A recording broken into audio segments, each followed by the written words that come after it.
Bonjour les amis, bienvenue sur la chaîne du Retraité Grator. Alors, aujourd'hui, donc on va procéder directement au tirage et savoir qu'est-ce qu'on va gagner ou pas. Donc, je commence. Alors là, 4 euros. 400 euros, ah, c'est déjà pas mal. 2 euros. 10 euros. 100 euros. Et 4000 euros. Eh bien, pour aujourd'hui, je pense que c'est foutu. Voilà. Je sais pas si vous voyez, je vais régler la lampe. Non, ça fait rien du tout. Alors peut-être là, je sais pas. Je sais pas si vous voyez. Voilà. Donc pour aujourd'hui, c'est mort. On redémarre sur une semaine, sur une nouvelle semaine. On fera le bilan en fin de semaine, un dimanche prochain, samedi prochain. Voilà. Donc aujourd'hui, je voulais vous parler de comment reconnaître une fausse pièce d'argent. Parce que j'ai remarqué dans sur plusieurs sites, style Alibaba, AliExpress, Temu, enfin, c'est surtout les sites chinois. Ils vendent des pièces françaises, des pièces étrangères, tout ce qui est gold et silver, hein, surtout le silver, j'ai vu. Donc il y avait des pièces défiant toute concurrence. Donc ça m'a un peu attiré l'attention et je me suis aperçu que dans la description, ils mettaient pièces non magnétiques. Donc ça voulait dire qu'ils se rapprochaient de nos pièces à nous. Donc non magnétique, ça veut dire qu'elles ne s'aimantent pas. Donc déjà, pour reconnaître une fausse pièce, déjà, il faut déjà comparer le poids. Alors celle-ci, je crois que je l'avais déjà mesuré, hein, le poids. Voilà.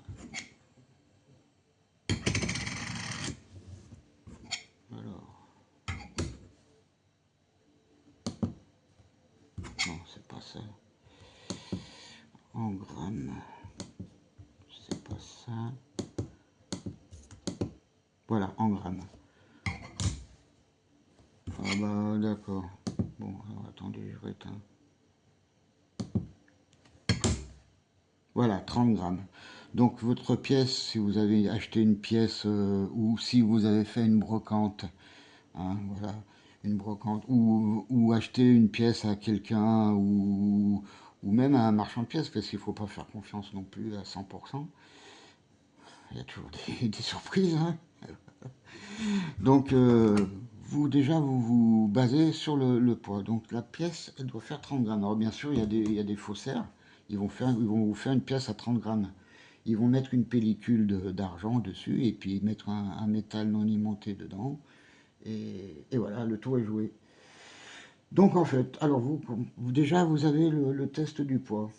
Ensuite, vous avez l'épaisseur. Alors quand vous avez la pièce qui est fausse, vous la faites joindre comme ça, hein.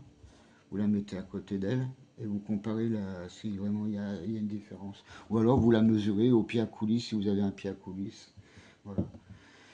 Le diamètre aussi, donc vous pouvez comparer le diamètre.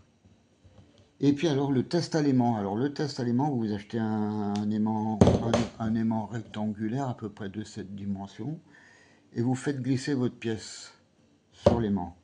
Donc si elle n'est pas retenue, c'est que déjà c'est bon signe.